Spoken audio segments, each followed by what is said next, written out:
ఎవరిని విడదీసినా అందరు బీసీ సంఘాలు, బీసీ కుల నాయకుడు, బీసీ నాయకుడు సమయం వచ్చినప్పుడు ఒక్కటైతారు.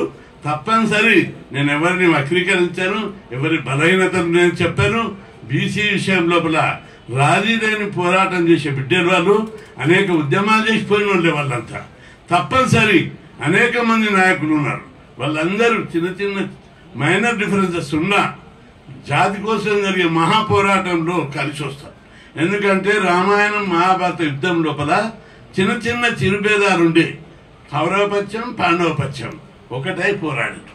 ఎందుకంటే కౌరవులలో భేదాభిప్రాయాలు ఉన్నాయి, పాండవులలో కూడా భేదాభిప్రాయాలు ఉన్నాయి. అయినప్పటికీ కూడా కలిసి యుద్ధం చేసి పోరాడారు. ధర్మం గెలిచింది, సత్యం గెలిచింది. ధర్మం మన పక్షాన ఉంది, సత్యం మన పక్షాన ఉంది. ఇంత అన్యాయమా, ఇంత అవమానం! ఇది అన్యాయమే కాదు, అవమానం కూడా. మీరు మొదలు 42% అని 9 నెంబర్ జీవో తీస్తావు. అది కోర్టు కొట్టేయలేదు, ఎవరు అడ్డంకం పెట్టలేదు. మీకు మీరేనా దాన్ని పక్కకు పెట్టి 46 జీవో తెచ్చి 42% రిజర్వేషన్లను 22కు తగ్గించావు. ఎందుకు తగ్గించినావు? జవాబు ఉందా మీ దగ్గర? ఎవరు తగ్గించమన్నారు? కోర్టు అన్నదా, ప్రజలు అన్నారా, కేంద్ర ప్రభుత్వం అన్నదా, ఎవరన్నారు మీకు? రెండవది, ప్రభుత్వం ఈ జీవోలు తీసినప్పటి అడుగడుగున అనుమానాస్పదం. ఇప్పుడు అసెంబ్లీలో చట్టం చేశావు, అఖిలపక్షాన్ని తీసుకుపోయి ప్రధానమంత్రిని కలిసినా కలవలేదు. ఎందుకు కలవలేదు? జవాబు లేదు. ఢిల్లీలో 1000 మందిని తీసుకుపోయి ట్రైన్లలో తీసుకుపోయి 2 సార్లు దండలు అయింది. మరి ప్రధానమంత్రికి ఎందుకు అడగలేకపోయావు? ఇది ఒక తప్పు. రెండవ తప్పు ఇంకోటి ఉంది, మీరు గుర్తుపెట్టుకోండి. ఢిల్లీలో ఎవరున్నారు? ప్రధాన ప్రతిపక్షం కాంగ్రెస్ లెడ్ ఇండియా కూటమి ఉన్నది. కాంగ్రెస్ నాయకత్వంలోని ఇండియా కూటమికి 236 ఎంపీలు ఉన్నారు. తక్కువ లేరు వాళ్ళు, ఒక 30 తేడాతోటే ఉన్నారు వాళ్ళు. తక్కువ అంటే చాలా మైనర్ డిఫరెన్సెస్.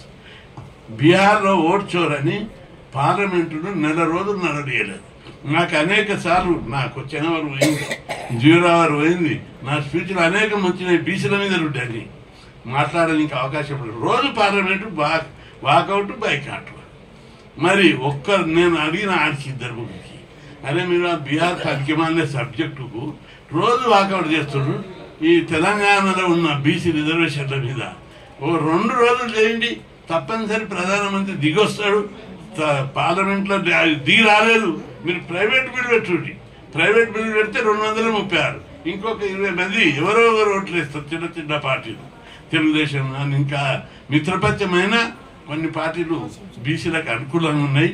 మీరు పెట్టుండి ప్రైవేట్ బిల్లు పెట్టలేదు, ఓ 2-3 రోజులు బైకాట్ చేయలేదు. అట్లాంటప్పుడు మీకు ఎక్కడ చిత్తశుద్ధి అని నేను అడుగుతున్నా. రాజ్యాంగం పట్టుకొని తీరు, రాజ్యాంగం పట్టుకొని ఇక్కడ మాట్లాడుతున్నారు. మరి అదే రాజ్యాంగం ఉన్న పార్లమెంట్లో మీరు ఎందుకు మాట్లాడలేదు? దీనివల్ల మీ చిత్తశుద్ధి ఏంటిదని మనం అందరం కూడా ప్రశ్నిస్తున్నాం.